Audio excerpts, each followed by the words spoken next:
elecciones históricas con una abrumadora victoria para el Partido Revolucionario Institucional y con un estimado del 50.74% de los votos, emerge un nuevo presidente. Salinas ha ganado. Así lo anuncian los medios.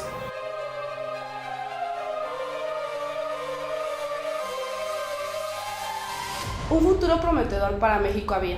El auge económico y la estabilidad se veían llegar. Salinas, como un mesías, había llegado para mejorar la situación del país y posicionarnos como una de las grandes potencias del mundo. Sí, eran buenos días. El pueblo en su mayoría le tenía una gran estima a su presidente. Nada podía salir mal.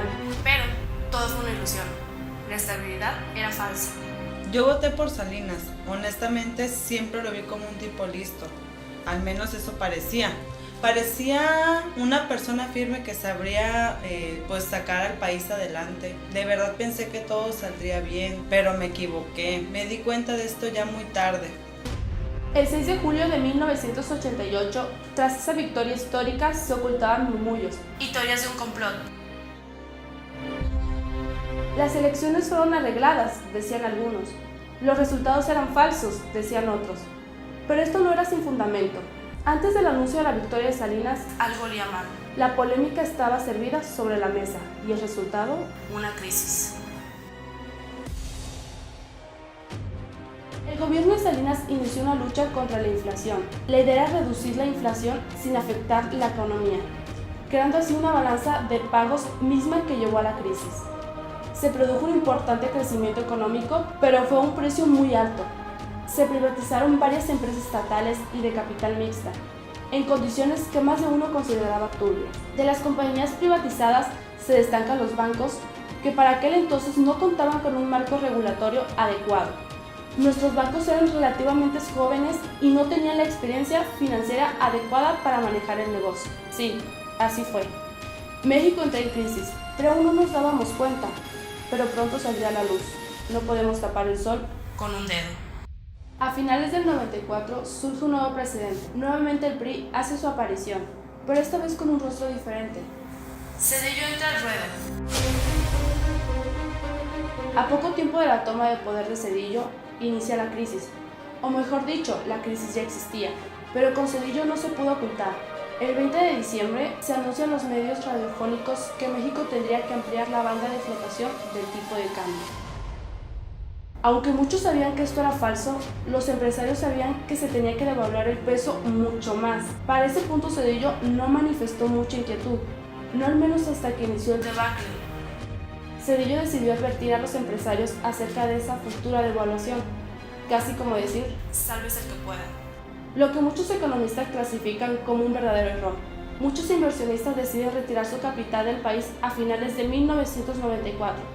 En principio se debió haber devaluado el dólar, pero el gobierno mexicano resistió a esto y prefirió subir el precio de sus productos y servicios. Miles de empresas cayeron en quiebra y muchos deudores no pudieron pagar sus deudas, además de que se perdió en un 20% el poder de compra de la gente, y millones de personas perdieron sus trabajos.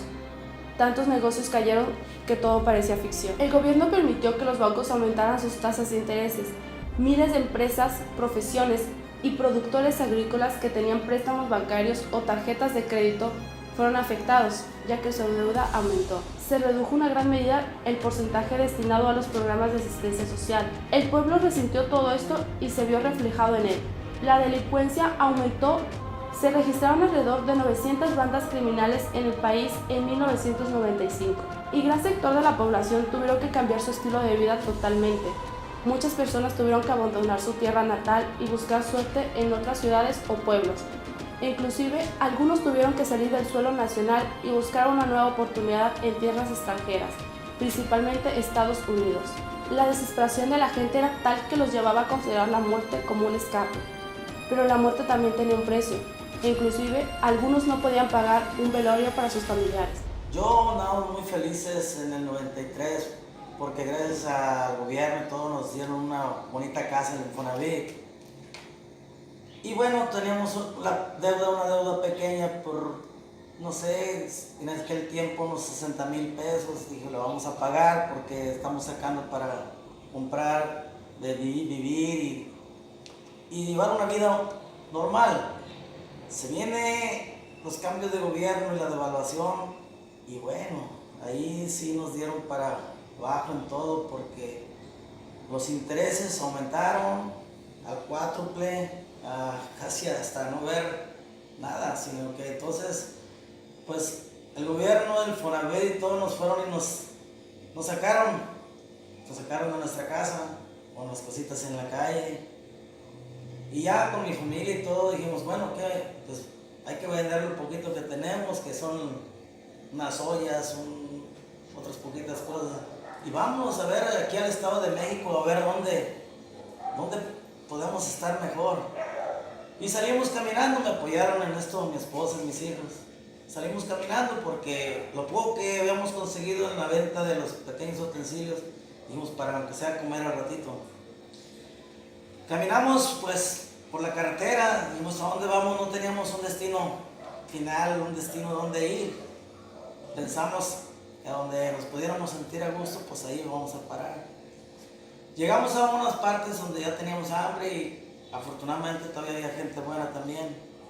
Nos proporcionaron comida gratis, agua, todo. Y así seguimos caminando por toda la carretera sin saber todavía dónde dirigirnos.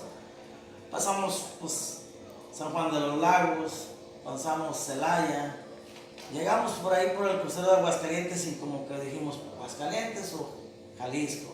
Pues vamos a Jalisco a ver qué pasa. Caminando igual como desde un inicio, a veces tomábamos reites, nos daba reite la gente en camioneta o en un carrito. Llegamos a Guadalajara, ahí pues salió difícil también, dijimos, está igual que el DF. Y dijimos, vamos otra vez a darle para la provincia a ver qué más. Tomamos un raite que nos iba a dejar ahí por el crucero de Compostela, por ahí por Chapalilla. Digo, ¿para dónde va? Vamos para Vallarta, dijo. Oye, si nos llevan, vamos adelante, pues nos venimos a Vallarta.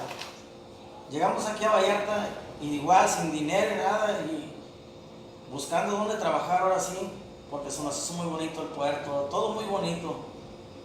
Y que veo un letrero que decía, solicito trabajador en una gasolinera. Llego y pido el trabajo y como que ya me estaba bendiciendo otra vez el destino, porque me dijeron sí, a la orden. Primeramente hubo unas trablitas ahí porque pues, ¿de dónde eres? Chilango. Y pues como ya ven uno de Chilangolandia, pues dicen, ¿sabes qué? Pues como que hay recelo. Cuando ya les conté mi historia, esto que les estaba narrando, como que el gerente de ahí le entró un poco la comprensión y todo, entonces me dijo, ¿sabes qué? Me la voy a jugar, te voy a dar la chamba y a ver qué pasa, nomás no me decepciones. Yo con todas las ganas del mundo, pues empecé a trabajar, pero pues no tenía dónde vivir. Y le comento, oye, ¿no tendrás por ahí pues, un adelantito o algo? También dónde vivir porque no tenemos. Mira, me comenta, yo tengo por ahí un amigo que tiene unos cuartitos. Déjame hablarle a ver si te pueden atender, a ver si te lo pueden pasar y si te lo pueden ahí esperar a que pagues cuando ya te llegue tu primer pago, pues yo te doy un poquito de dinero. Pues fuimos y sí, nos la rentó y todo y ahí empezamos. Y ahí nos empezó otra vez a sonreír el futuro bien, para bien, porque pues ya empezamos a trabajar aquí con las pequeñas propinas y todo. Pues ya empecé a salir más adelante y ahí me tocó ya ir a rentar otra casita por aquí, creo que una colonia de los más, en aquel tiempo también muy malvivientes por tanto ratero, tanto peleador que había en la colonia Infonavit. Y bueno, ahí nos la jugamos y de ahí salimos adelante. Hoy que vengo aquí a Puerto Vallarta a contar esta historia, la vengo a contar porque ya no estoy aquí. Me regresé a la ciudad de Guadalajara y allá estoy viviendo, pero no olvido mi puerto, que es donde vuelvo a salir. En México se vivió una tragicomedia. Era ridículo la forma en la que el gobierno afrontaba la situación y miles de personas tuvieron finales trágicos. Pero como en todo, esta no era la única cara de la moneda. Por otro lado, y fuera de todo pronóstico, había sectores que no se veían afectados e inclusive algunos se veían beneficiados. Cierto sector de la sociedad no resintió la crisis. Si bien es cierto que es un hecho que no se logró ignorar, hubo individuos que con fortuna, a diferencia de otros, no sintieron los efectos de la crisis, lo que lleva a pensar que los efectos se sintieron distintos en diferentes zonas del país, algunos considerando que las zonas más afectadas son las grandes ciudades, a contrario de los poblados pequeños y sitios turísticos. En 1992 yo trabajaba en una tienda que en ese tiempo era muy famosa, se llamaba Gutiérrez Rizo porque ahí iba mucho extranjero. La mayoría de los americanos iban ahí a hacer sus compras porque ahí encontraban todo lo de importación. Entonces ahí por eso se puede decir nosotros, en esa tienda no se sintió tanto la crisis que había en ese tiempo, porque la mayoría de clientes que tenían ahí eran puros extranjeros. Pero sí de vez en cuando iban personas que en aquel tiempo, iban mucho y dejaron de ir. Después, poco a poco empezaron y nos empezaban a contar que, pues, sí tuvieron muchos problemas porque, pues, como dicen, se devaluó mucho el peso y como el dólar subió, los intereses, así se les vino. Pero se puede decir que ahí en esa tienda, pues, no se sintió mucho la crisis por tanto extranjero que tenían. Pero las personas sí, como les digo, había muchas que sí, pobrecitas, se les notaba realmente que sí decayeron. Personas que trabajaban en hoteles, entonces que tenían préstamos para sus casas, a esas personas sí se les sintió mucho. Pero ahí en lo que era la tienda realmente, ahí sí no se sintió la crisis. En aquellos, pues yo recuerdo bien, cuando sí vendían mucho las cuerdas, sogas. Y empezamos a notar que iban personas que compraban sogas metreadas, empezó mucho, entonces que iban personas comprando ese tipo de sogas, entonces hablamos con la gerente, y le comunicamos eso, que estaba habiendo mucha venta de sogas y por qué. Empezaron a hacer como tipo de investigación, ¿no? Entonces decidieron que quitar por lo pronto entre lo que se daban cuenta porque se estaban vendiendo las sogas, quitar la venta de esas sogas, pero la gente insistía que iban y querían comprar. Entonces al ver que no había soga, empezaron a comprar cinturones y llegaron a la conclusión de que era porque empezaron a haber muchos suicidios en ese tiempo.